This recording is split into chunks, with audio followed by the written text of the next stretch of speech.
He's on the House Freedom Caucus. He's the policy chair, House Judiciary Committee, knows of what he speaks. Congressman, this effort that the administration has had to sue Texas, oftentimes for a variety of things, including razor wire and the rest, but constantly battling in courts. A lot of your colleagues have been said, but not doing enough with security on the border. Where are you on this?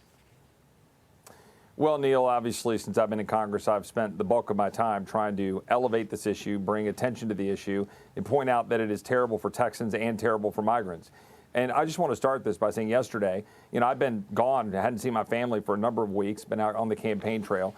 I came in Texas, went straight down to Bracketville, Texas yesterday, spent about 3 hours with ranchers, with local law enforcement, with sheriffs, local political leaders, who are just absolutely devastated with what's going on down in South Texas. And frankly, as much as I've tried to do for them, tried to be a voice for them, they're mad. They're yelling at me. They're saying, we're tired of the rhetoric. We're tired of more words. And look, there's a lot of noise that is surrounding all of this with the razor wire now down in Eagle Pass. The fact is, I totally support Governor Abbott. 100% has my backing to do that and go further. But the fact of the matter is, we're still allowing thousands to pour into our country, because they're just going around the razor wire and coming into ports of entry and other places.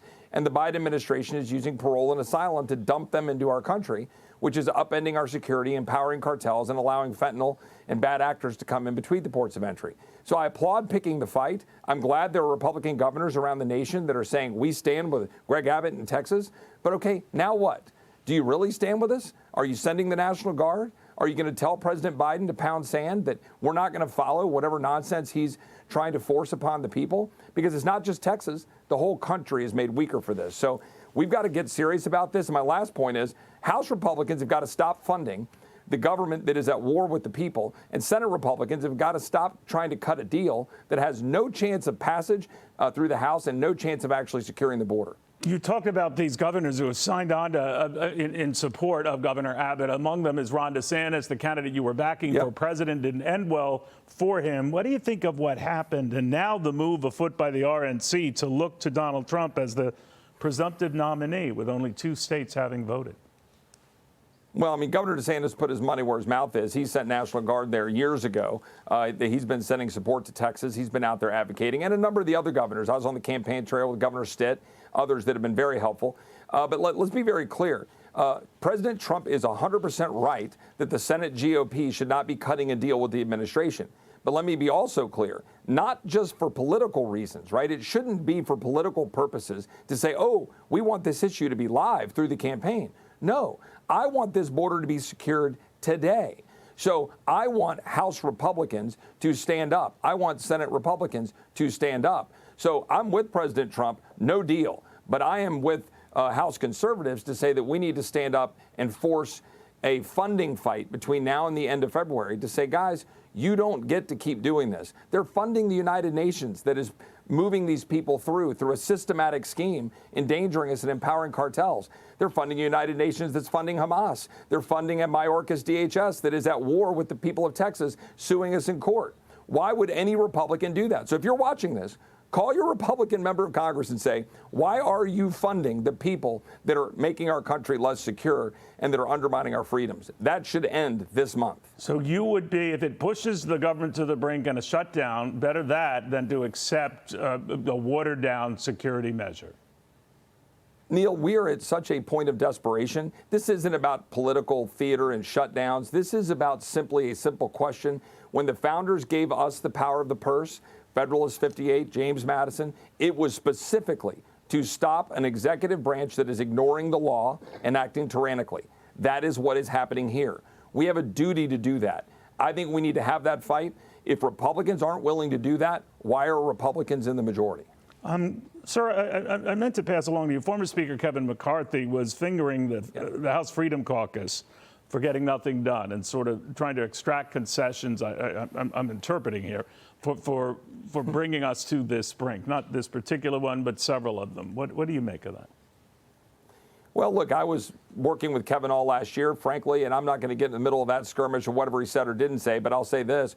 We did a lot of good things for the first half of last year. We passed the best border bill we've ever passed. We passed Limit, Save, Grow, which would have actually responsibly increased the debt, a mere $1.5 trillion for serious changes. We passed a good defense NDAA bill that would have restored our military to its mission. We passed 7 appropriations bills, 1,100 amendments. We were restoring regular order.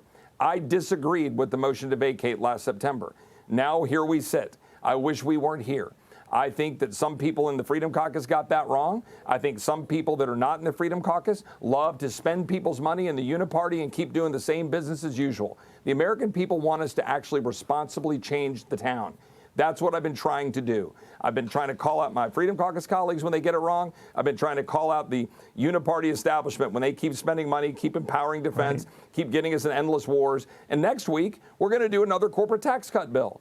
I support some of those policies, but how do we look at the American people and say, oh, we're the party of endless wars and tax cuts, but our borders are open and we keep spending money we don't have? They want us to be responsible, so that's what I'm trying to fight for in my perch in Washington.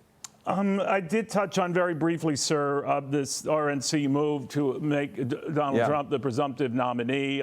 Nikki Haley has criticized that move, essentially saying, let the voters in the Republican Party decide that. I know Ron DeSantis was your candidate, not Nikki Haley, but I'm just curious what you make of that. Is that a little too soon to be making anyone a presumptive nominee? Well, first, let me say that I think Nikki, with all due respect, he kind of represents that old guard of the Republican Party that I just was kind of lambasting, that's big spending and all defense and, endless wars. I think we need to move a different direction. I think President Trump represented in 2016 a challenge to the establishment, a challenge to drain the swamp. But I don't think we should be coronating somebody. I went out and campaigned in Iowa. We don't coronate people. We don't just choose somebody and, you get anointed. Go through the process, go earn it, because it makes you sharper in the general election. So, if he doesn't think that he has anything to worry about, then don't worry about it. Go campaign and go win. He should be able to win in South Carolina based on, I think, the electorate in South Carolina. So we should proceed with the electoral process. And if he's ultimately the nominee by votes, then he should be supported as the nominee for the Republican Party. But you got to go earn it. You don't just get coronated. Got it. Congressman, always good seeing you. Thank you for taking the time.